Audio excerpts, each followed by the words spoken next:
Hey everybody, welcome to Kimmel's Irish Pub. Time for another movie review. Tonight's movie, Ant-Man and the Wasp and Quantumania. Right? That's Quantumania. Hold on, buddy. My son's yelling for me. Anyway, obviously Paul Rudd and Evangeline, Lilly, Michael Douglas and Michelle Pfeiffer. So another installment of Ant-Man. Now, it hasn't scored that well so far. 6.3 in IMDb. 110,000 people rated it. So 110,377 people rated so far. So not liking it so much, and that's kind of disappointing. Here's my problem. I don't remember what happened in the last one. I always say this with any other sequel. It's like, I'd like to know, like, can we see previously on Ant-Man and catch us up? And maybe that's going to happen. I don't know, but and maybe it doesn't need that. I also know that, is it Jonathan Majors? Is he the one who's in Creed 3, who's now in a lot of hot water? I got a download, but we don't have any tickets. Okay. So, I have to go check on my son. But after I'm done checking on my son, hopefully you can hear that, I'll be back and I'll tell you more about the movie. Stick around. I'll be back.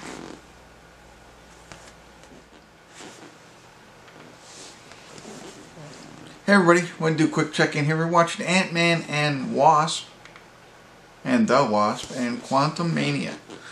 It's like WrestleMania. But we're at the 1 hour, 5 minute, and 24 second mark. So just over halfway through. And I have to say, I don't know. You know, part of me is, I don't know much about the history of Marvel, and I know Kane the Conqueror, whatever his name is huge, right? Like, I like, the Legion of Doom and Lex Luthor and stuff like that. But this guy's, even all of their villains in Marvel, I don't know much about them, to be honest with you. Even when you go back to, whatever, Thanos was another one. I didn't know until I watched the movies. I'm more of a DC guy than I am a Marvel guy, but whatever. So this entire movie takes place in the quantum realm, which is just like some made-up universe that they travel to. And I know it was referenced in all of the other movies and stuff like that.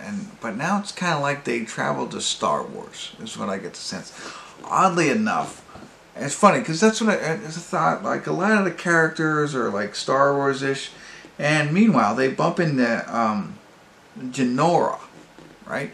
As soon as she comes on screen, very powerful, good-looking woman comes out, and I looked at her, and I was like, wait a minute, that's a girl from The Mandalorian. I just, if you're watching The Mandalorian, I was like, that is the girl. Looks completely different. She's got long hair in this and stuff like that, and I'm like, no way. Katy M. O'Brien. Never seen her before in my life.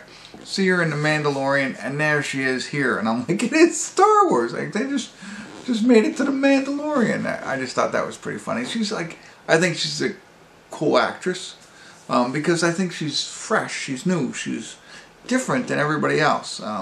Evidently, when I looked her up, she's a great martial artist and stuff like that.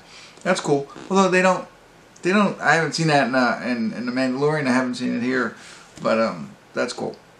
But I think she's unique. And she stood out right out to me here. But anyway, back to the movie.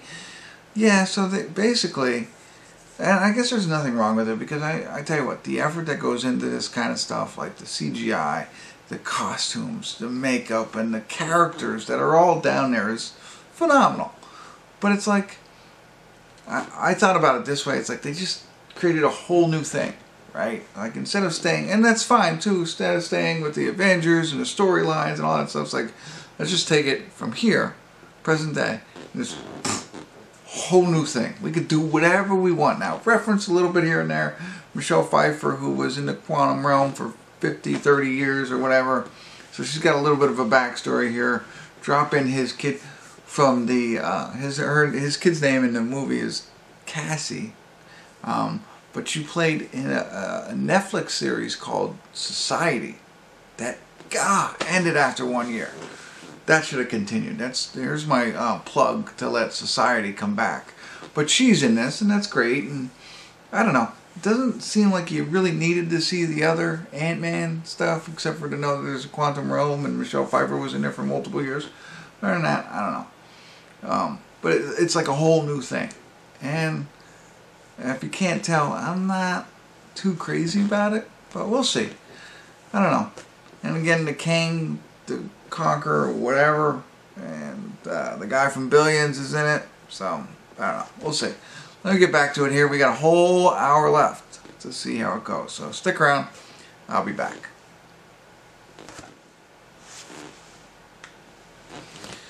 Hey everybody. We're at the credits of Ant-Man and the Wasp: Quantumania. And I have to say, to be honest with you, I like Paul Rudd, right? I do. I like him in a lot of different things. And I don't think they gave him enough opportunity to shine as Paul Rudd could. You know, they kind of relied on like I said, the CGI and the whole quantum realm kind of stuff, and bringing in Kang the Conqueror or whatever, and you know, so that kind of took it away from me, and came to the thought, and now I said it at the check-in. I say it in every movie. I'm a DC guy, not a Marvel guy. I'm not so excited about any more Marvel movies going forward. Guardians of the Galaxy, definitely gonna watch that, right? But I don't know how good it could be. Kind of, you know, I'm kind of tired of it, and I like it. And how much more different? I mean, it was great when it first came out, right? I know I'm jumping to Guardians of the Galaxy, just like Ant-Man was great. This just wasn't great. And you think about all the Marvel movies now going forward. You know, there's Captain America, but it's not the Captain America. There's no Iron Man. There's, you know, like that whole, it's all gone, and I know they go in different phases and stuff like that, and that could be important to other people who are really into Marvel, but, you know, Kang the Conqueror, I mean, spoiler alert, Ant-Man survived, so how tough is he? And they have a post-credit scene, like the whole thing I was going to say is like, really? So this is the greatest villain of all time, and he shows up in here, and Ant-Man and his family are able to see, you know, daylight, whatever. I won't go into that much detail, but whatever. And then they do a post-credit scene, and I'm like, does that make it even better or worse? You know? And for me, made it like, whatever. And so, I don't know. I mean, I obviously don't go to the theaters to see anything, but definitely wouldn't go to see another Marvel movie. You know, and I saw, it was funny, what's her name said, Scarlett Johansson, she's done doing Marvel movies. And I was like, you know, that's okay. You know what I mean?